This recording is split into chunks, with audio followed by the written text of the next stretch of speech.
Good morning everyone. My name is Charles Matthew H. Kimson and today I will be the first reporter to discuss about the paper for week 21, which is the Republic Act number 7586, or what we call the National Integrated Protected Areas Act of 1992, or NIPAS. For the overview of the paper, the Republic Act number 7586, or the National Integrated Protected Area System, or NIPAS, was established to protect areas with ecological, biological, and cultural values.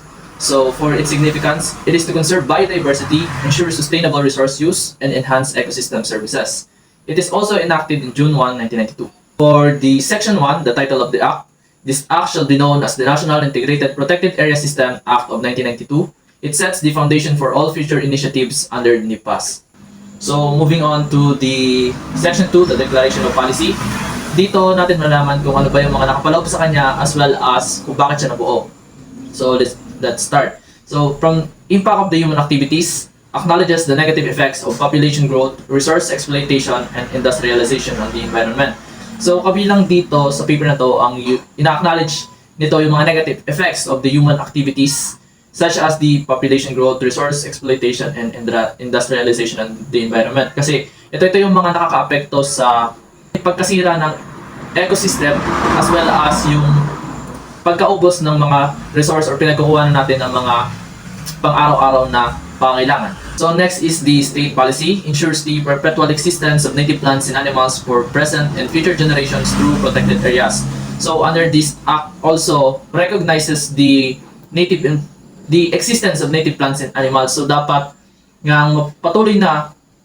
patuloy na protektahan ang mga ganitong uri ng plants and animals, hindi lang dahil for human resources or sa pagkukuha natin ng pang-araw-araw, but as well as for education purposes as well as research purposes. So next is the protected areas, establishes the National Integrated Protected Area System, NIPAS, to safeguard remarkable and biologically significant ecosystems including habitats of rare and endangered species. So dito natin matatakil mamaya yung mga nakapabilang sa mga protected areas because of their remarkable and biologically significant ecosystem. So next is the holistic approach, recognizes the common ecological values of distinct areas and integrates them into a national plan representing the country's natural heritage. So tinutukoy lang dito sa holistic approach that the ecological values or yung mga benefits na nakuha natin sa ating ecosystem ay kabilang sa national plan which represents the country's natural heritage. So next is the collaborative management, emphasizes cooperation among the national government, local government units, and private organizations. So, tinutukoy naman dito yung mga government, local government units, and private organizations na kabilang dito sa Republic Act or sa pagpapatupad ng Act na ito. And lastly, we have the sustainable use, protects and manages areas based on principles of biological diversity and sustainable development.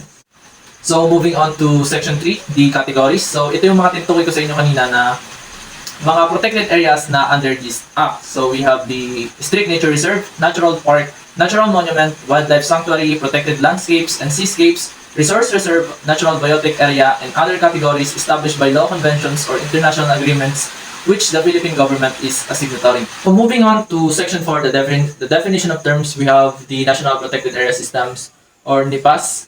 It is our act, the act for protecting and maintaining ecosystem, conserve biodiversity, and of course ensure sustainable resource use. Next is the protected area. It is special land or water areas protected for their biological and ecological value. So ito yung tumutukoy dun sa mga protected areas na hindi lang land, of course kasama rin yung water kasi meron din ang ating water ng mga biological and ecological values such as yung mga fish, mga endangered species doon, or either yung mga lugar na kung saan ay tinuturing na tourist spots or napagkukuha ng mga resources. So next is the buffer zone, areas around protected zones managed to minimize harm. So, ito yung tumutukoy naman dun sa nakapalibot mismo dun sa protected areas, dun sa pinoprotektahan niya. So, ito yung nag-act as a shield or as a parang harang or parang boundaries of, let's say, ito yung nakapalibot dun sa protected areas na tumutulong upang ma-minimize yung harm na maaaring mag-cause dun sa pinoprotektahan na area. Let's say, the land of water, napapalibutan siya ng land, and the bodies of water, the bodies of water, meron bodies of water, and then napapalibutan siya ng land, yun yung tinuturing na buffer zone.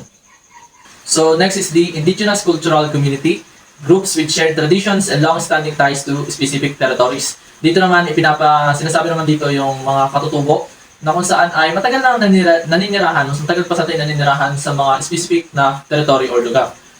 Next is the national park, wilderness areas preserved for conservation, recreation, and as well as education. So ito yung mga lugar na kung saan may magandang view, na kung saan ay puntahan din ng mga tao at nagiging useful din sila for educational purposes. Now, next is the natural monuments. The natural monuments are small areas protecting unique natural features of natural significance. So, ito naman mga lugar na to ay examples na yung mga rock formations, mga ganon, na kung saan ay caused or affected by the natural, geological, and geographical processes na nangyayari sa surface of the earth. So, yun yung dahilan kung bakit nabubuo itong mga natural monuments na ito na may tuturing din na nagiging tourist attraction siya at the same time at dapat maprotektahan. Next is the natural biotic area, zones for societies living harmoniously with nature to modernize at their own pace. Ito yung mga areas na kung saan ay namumuhay ng payapa ang mga tao at mga hayop along with nature and also adapting to modernization.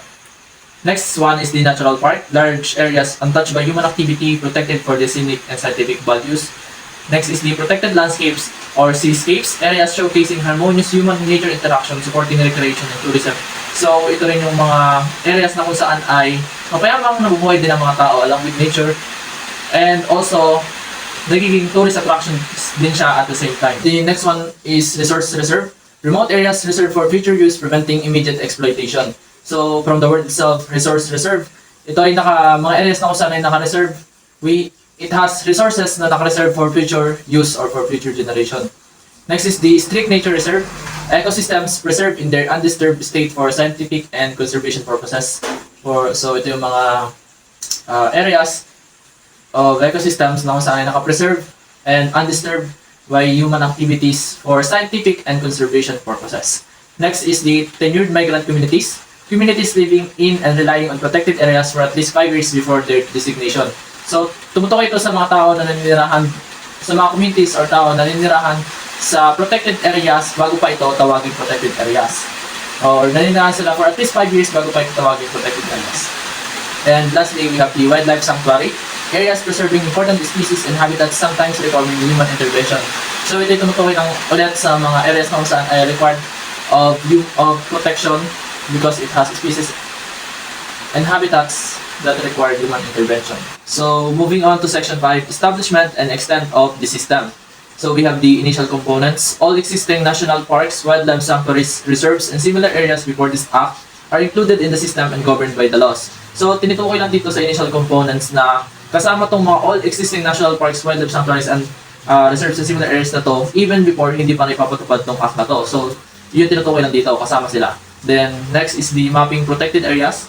Within 1 year, DENR must submit official maps and descriptions of initial protected areas to Congress for documentation. So, tinutukoy lang dito na kailangan magsabit ng DENR ng mga official maps or description ng mga area na yon sa ating Congress for documentation. So, next we have the public access to records. DENR ensures all related records are accessible in their offices and publicly available for transparency. So, tinutukoy lang dito na yung mga related records ay accessible sa offices ng DENR, publicly available for transparency. Next is the suitability studies. DENR conducts reviews for each area's potential for inclusion in the system within 3 years including. So dito naman, yung DENR nagkakandak ng mga reviews each areas. So ito yung mga ginagawa nila. Surveys of forest occupants, ethnographic and resource studies, land use plans coordinated with regional development councils. So yun yung mga ginagawa nila to conducting reviews sa kanilang pagkakandak ng mga reviews. So next, we have the public engagement. The DENR ensures transparency and inclusivity through public hearings, consultations with LGUs, and stakeholders' recommendations. So, yung mga plano ng DENR about this act ay dumadaan din sa mga public engagements such as public hearings, consultations with LGUs, and of course, recommendations from stakeholders. Next is the presidential action. The president issues proclamations for protected areas based on DENR recommendations. So, nakabase dun sa DENR recommendations yung pagpuproclaim ng President sa mga protected areas na tinutukoy dito. Then next is the Congress finalizes the designation by law. So, yung Congress ang mag-finalize about dun sa law. Next, we have the President can propose boundary changes or additions to the system. So, may karapatan pa rin ng President na baguhin kung ano man yung gusto niyang baguhin or gusto niyang idagdag dun sa system na ginawa ng DENR. So next we have section 6, additional areas to be integrated to the system. Additional areas with exceptional physical features, cultural significance, or rich biodiversity can be included in the system. So tinutukoy dito kung may mga ganyang exceptional na katangian itong mga areas na to, then pasok sila dun sa system, dun sa ating NIPAS Act. Then these areas are identified and evaluated based on the guidelines established in section 5. So itong mga areas na to ay pasok dun sa mga guidelines na na-establish dun sa section 5. Then next is this, ensure the inclusion of remarkable landscape and ecosystems for comprehensive protection under NIPAS. So ito ay naka-ensure na pasok nga sila dun sa system, and sila yung mga areas na dapat maprotektahan under this act. So moving on to section 7, this establishment as protected area, DNR recommendation. The DNR may propose withdrawing, disestablishing, or modifying the boundaries of a protected area after a detailed study and approval by the Protected Area Board. So sinasabi dito na may karapatan ng DNR na mag-propose ng changes sa boundaries ng protected area na yon after a study from the Protected Area Board. Next, we have the Congress approval. Changes take effect only through an act of Congress. So, yung pinaplano or yung mga recommendations or pinapropose na DNR na changes about dun sa boundaries of a protected area ay mangyayari lang through Congress approval. So, without Congress approval, wala silang karapatang, wala silang power para mangyari yung mga gusto nilang baguhin doon sa sinasabing protected areas. So next we have reclassification. These established areas revert to public forest unless reclassified by the Congress. So sinasabi dito yung these established areas, mga example na ay yung mga areas na kung saan ay they do not possess physical features or rich biodiversity. So ito yung mga areas na kung saan can be returned to public forest unless baguhin siya ng Congress kung yung Congress ay may ibang plano doon sa certain area na yon.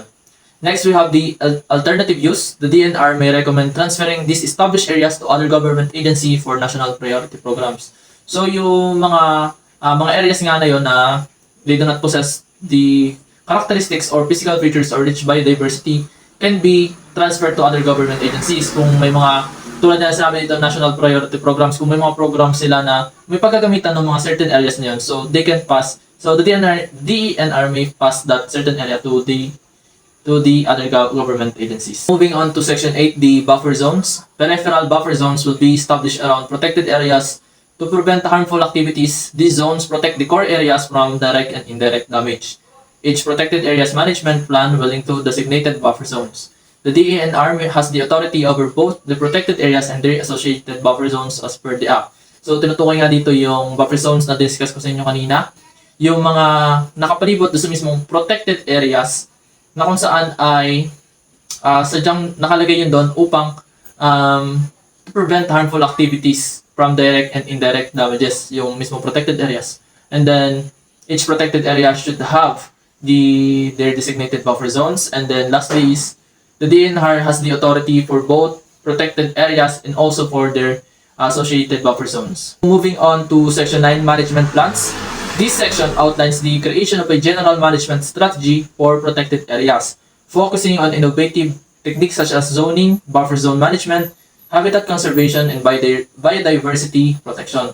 It emphasizes community involvement, socio-economic research, and the protection of indigenous and tenured migrant communities. So dito sa section 9, tinutukoy lang dito yung mga plano at mga innovative techniques na makakatulong upang maprotektahan yung mga areas na kinakailangan maprotektahan. And it also emphasizes community involvement as well as socio-economic research for protection of indigenous people as well as tenured migrant communities or yung mga nakatira na doon for about 5 years before it is called protected areas. So moving on to section 10, administration and management of the system. The Department of Environment and Natural Resources or DENR oversees the National Integrated Protected Areas System or NIPAS. So the DNR supervise the National Integrated Protected Areas. Next, we have the Protected Areas and Wildlife Division, established in regional offices to manage protected areas under the supervision of a regional technical director. So yung Protected Areas and Wildlife Divisions ay under siya ng regional technical directors. Next, we have the DNR Secretary's power. So dito nakalist yung mga kakayahan ng DNR Secretary. So, first we have the conduct studies, classify areas, and regulate human activities. implement land use schemes, zoning and management plans, enforce rules, levy fees, and impose fines for violations. And lastly, enter into contracts and accept funds or donation for NEPAS. So yung kakayahan niya nga ay ng secretaries to conduct studies, classify areas, and regulate human activities, implement yung mga management plans, enforce fees and impose fines for mga mag-violate ng mga rules. And then, lastly, they can enter into contracts and mag-accept sila ng mga funds or donation for this act na ginawa ng DNR. And then, the secretary can engage other government agency or NGOs in the private sector to achieve objectives. The secretary submits an annual report on the status of the protected areas to the President and the Congress. So, siya rin yung responsible to submit an annual report to the President and the Congress. Moving on to Section 11, Protected Area Management Board. Board composition includes the Regional Executive Director or RED, local government representatives, tribal community members, and non-government community representatives. So, yung board composition ay binubuo siya ng mga nasabi dito. Next, we have the roles and functions. The board makes decision on budget allocations, funding proposals, planning, and management of the protected area. So, yung roles and functions ng mga board na to is to make decisions and to make budget allocations and funding proposals, planning sa mga nasabing protected areas. Next, we have the term and compensation. Board members serve a 5-year term without compensation except for travel and subsistence expenses. So, yung board members na kabilang dito ay magsaserve ng 5-year term without compensation or bayad except for dun sa mga pinagagastusan nila like dun sa kanilang travel and yung mga food na pinagagastusan nila dun. Next, we have the appointments. Members are appointed by the DNR Secretary with local government heads and NGOs endorsing their representatives. So, yung the DNR Secretary ay may kakayahang mag-appoint din ng mga members with their local government head and NGOs endorsing their representatives. Next, we have the leadership. So, the Regional Executive Director or RED serves as a chairman or an appointed leader if multiple REDs are involved. Next, we have the Section 12, Environmental Impact Assessment. So, Environmental Impact Assessment or EIA, activities outside the management plan for protected areas must undergo an EIA before implementation. So, sinasabi dito na yung mga activities outside the management plan or yung mga plano na isasagawa ng DNR must also undergo the Environmental Impact Assessment bago sila mag-proceed dun sa gawin nila. Next is the Environmental Compliance Certificate or ECC. No activity can proceed without an ECC under the Philippine EIA system. So, nakasabi na nga dito na no activity can proceed without an ECC. So, yung pinakailangan muna ng Environmental Compliance Certificate bago sila tuloy yung makapag-proceed sa mga activity na binabalak nilang gawin for that certain protected areas. Next, we have the minimizing impact. Proponents must plan and execute activities to minimize adverse environmental effects and take corrective actions if necessary. So, yung sinasabi dito na yung mga nag-propose ng project na yon must plan and execute activities na makaka-minimize dun sa impact dun sa certain areas na paggagawa nila ng mga project and activities na tinutukoy nila. And lastly, we have the liability. Proponents are responsible for any environmental damage caused by carelessness or negligence. So, tinutukoy naman dito na yung mga nag-propose ng project na yon are also responsible for any environmental damage or carelessness dun sa kanilang gagawin. So, dito nagtatapos ang aking report. And the other sections will be reported by Mr. Alan Palauga. So, dako naman tayo sa Section 13 of the RE 7586 or the National Integrated Protected Areas System Act of 1992, which ensures the preservation of natural biodiversity in the Philippines. In Section 13, recognition of rights, ancestral lands, and customary rights of indigenous communities are to be respected within the protected areas. So, sa Section 13, sinasabi dito na the law ay kinikilala yung mga rights ng mga indigenous communities sa mga ancestral lands. Kung matatanong kung ano ang ancestral lands ay yung mga lands or territories or resources na pagmamayari ng mga indigenous people, gaya ng mga Mangyan or Igorot, yung mga napamana sa kanilang mga lupa or yung mga tinitirhan nilang lupa ngayon, yun yung mga ancestral land. And nire-recognize yung mga rights ng mga indigenous communities sa area of land na yun, base dito sa batas na ito. And the DNR will create rules for ancestral lands in protected areas which ensures indigenous rights are considered. Isasama rin yung Section 13. Gusto nitong sabihin na dapat ma-recognize yung rights ng mga indigenous communities dun sa mga protected areas. And para ma-ensure yun is dapat walang forced evictions na mangyayari. Walang power yung DNR or kahit anong agency of government na magpaalis ng mga indigenous communities dun sa mga ancestral lands na sinabi kahit pa yun is considered as protected areas. So, in Section 40 naman, survey for energy resources. Sinasabi dito na yung protected areas daw ay pwede mag-undergo ng surveys for energy resources. Basta na-ensure na yung magiging surveys or yung magiging pag-aaral doon sa protected areas na yun ay magkakaroon lang ng minimal environmental damage. And possible ang DNR sa pag-approve ng mga program na sa mga gagawing surveys na ito. At kailangan yung surveys na to, yung result ng surveys na yun is dapat ma-i-publicize or dapat ma-share sa public and must be submitted to the President for congressional consideration. Napaka-restricted yung pag-exploit ng energy resources in NIPAS areas and only allowed through legislation passed by the Congress. So napaka-stricto ng batas dun sa mga protected areas, lalo na kung pag-energy resources. So in Section 15, areas under the management of other departments and government instrumentalities. Nasabi lang dito na kung yung isang government agency or merong government agency instrumentalities na responsible dun sa isang area or sa area ng protected areas, kahit na may pasatong batas is sila pa din yung magiging responsible sa pag-protect ng areas na yon. And yun. Pero kailangan nila makipag-coordinate with the DNR kung mag-prepare sila ng mga management plans once na yung act na to is na-passed na or na-aprobahan na. Ako naman tayo sa Section 16 of the NIPAS. So, it only mentions the fund that will be used for the implementation of this act, which is called the Integrated Protected Areas Fund. And the purpose of this is for financing projects of the system. The IPAS, or the Integrated Protected Areas Fund, may solicit and receive donations, endowments, and grants in the form of contributions, and such endowment shall be exempted from income or gift taxes and all other taxes, charges or fees imposed by the government or any political subdivision or instrumentality thereof. And sources of fund, yun, sinabi naman na kanina, donation, grants, and contribution, saka tax exempt yung mga magiging fund na to.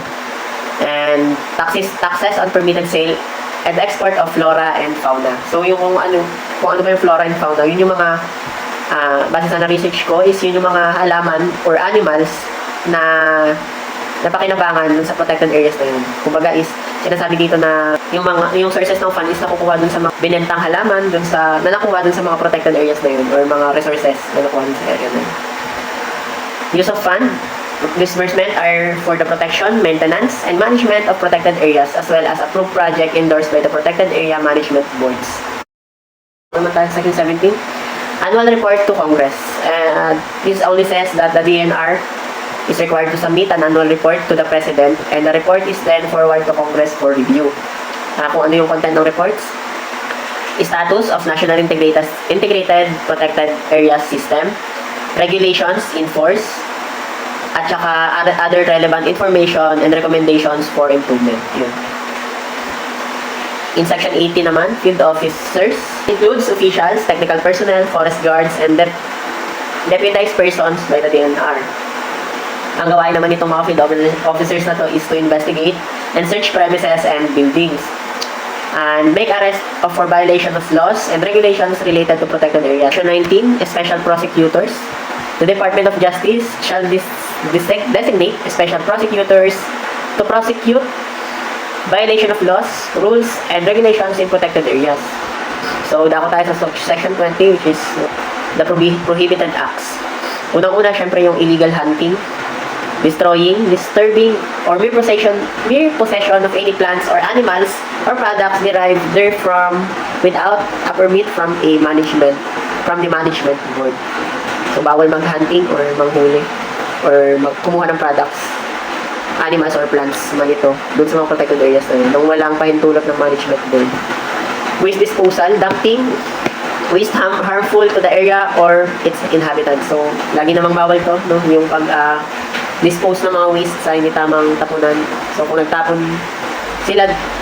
tayo dun sa or kahit sino dun sa mga protected areas na to, lalo na dun sa mga protected areas, is napakalaking prohibited acts ayon sa batas na ito. Unauthorized equipment, using motorized equipment without a permit, leaving roads and trails in damaged conditions, so, illegal occupation, squatting, mineral locating, or occupying land without authorization. So, construction, building structures or running businesses without permit, boundary violations, altering or destroying boundary marks or signs. Yun, sa Section 21 naman is yung penalties kung mag-violate ang kahit sino sa protected area laws. Whoever violates this act or any rules and regulation issued by the department pursuant to this act, or whoever is found guilty by a competent court of justice of any of the offenses in the preceding section shall be fined in the amount of not less than 5,000 pesos nor more than 500 pesos, exclusive of the value of the thing damage, or imprisonment for not less than 1 year but not more than 6 years, or both, as determined by the court, provided that if the area requires rehabilitation or restoration as determined by the court, the offender shall be required to restore or compensate for the restoration to the damages. Provided further, the court shall order the eviction of the offender from the land and the forfeiture in favor of the government of all minerals, timber, or any species collected or removed, including the equipment, devices, and firearms used in connection therewith, and any construction or improvement made thereon by the offender. If the offender is an association, corporation, the president or manager shall be directly responsible for the act of his employees and laborers. Provided finally that the DNR may impose administrative fines and penalties consistent with this act. Kung lalabag man sa batas na to is yung president or yung head ng organization yung lalabag dito. And kung meron mang iladagdag yung DNR na mag-impose sila ng mga administrative fines and penalties, ayun, isasama din nila. And yun yung magiging fines, maximum ay 500,000 with minimum of 5,000 pesos. Mali yata ako nagkakasabi pala kanina. 500,000 pesos pala yung maximum na magiging penalty. And imprisonment for not less than 1 year, but not more than 6 years. Section 22, separability clause. If any part or section of this act is declared unconstitutional, such declaration shall not affect the other parts of or sections of this act. All laws, presidential decrees, executive orders, rules, and regulations consistent with any provision of this act shall be deemed repealed or modified accordingly. And Section 24, effectivity clause, this act take effect 15 days after its complete publication in 2 newspapers of general circulation. And it is signed by the former President, Corazon C. Aquino, and was passed by the House of Representatives and the Senate on February 6, 1992. So, bago mag-end, yung report namin is, magdadagdag lang ako nung amendment nung mayroong naging amendment yung act, which is the Republic Act number 11,038 or Republic Act number 11,038, which is the Expanded National Integrated Protected Area System. Pero meron dineclare dito na 94 additional protected areas na magiging part ng LIPAS. And kung magkakaroon ng renewable energy projects, ma-allowed lang ito kung yung naaprubahan nito ng PAMB or yung Protected Areas Management Board partnership with DENR.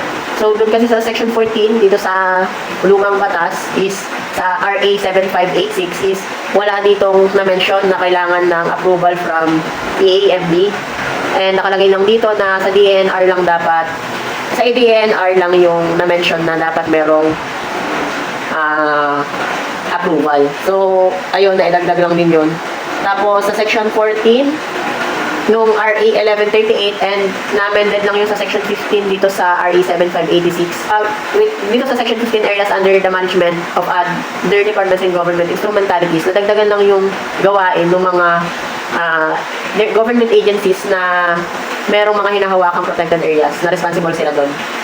Nagkaroon sila ng required na sila na magpasa ng annual report dun sa DNR. Dapat, dito kasi sa lumang batas is, dapat makipag-coordinate lang sila kung gagawa sila ng mga management plans kung meron silang management plans na gagawin. Pero dito sa Republic Act number 11038 ay dapat magpasa na sila ng annual na report tungkol sa mga protected areas na hinahawakan nila. So, ayun, mas stricter penalties, yung paggamit ng technology, yung mga new technology, kasi itong batas na to is na-aprobahan siya in 2018. Napaka-advantage na kung ma-utilize yung new technologies. Hindi man siya explicitly na-mention dun sa bagong batas na Republic Act 11038. Pero, sa Section 4 kasi nito is nabanggit yung boundary setting and mapping of protected areas, which usually use new technologies like QGIS or any mapping systems na meron tayo ngayon. So, isa yun sa mga advantage ng Republic Act na expanded National Integrated Protected Area System. That's all. Preserving nature is not a choice but a responsibility.